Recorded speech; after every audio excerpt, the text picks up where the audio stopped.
Slunik, Habibi, come to Dubai. Habibi, send me money to come to Dubai. No problem, no problem. ایرانی نه؟ Yes, you are Persian. Yes, I'm Persian. من یک رقم ایرانی است، یک رقم دوبای. حالا از این شیخ پولدارای عربی یا نه از این درب و داغوناش؟ شیخ عرب پولدار، مانی no problem. بیشتر میخوره شاید پاشور عربا باشه. میدونی تش همینی احساس میکنم. No من میتونم به تو ثابت کنم. خب ثابت کن. چه چیزی احتیاجی داری؟ چی از دستت برای تو تیکت میگیرم کام تو دوبای.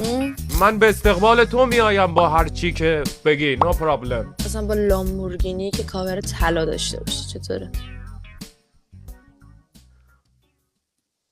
لامبورگینی که کاور طلا داشته باشه. خانم نهایتا قیافه شما جیان ساپورت کنه. یعنی چی لامبورگینی که کاور طلا داشته باشه؟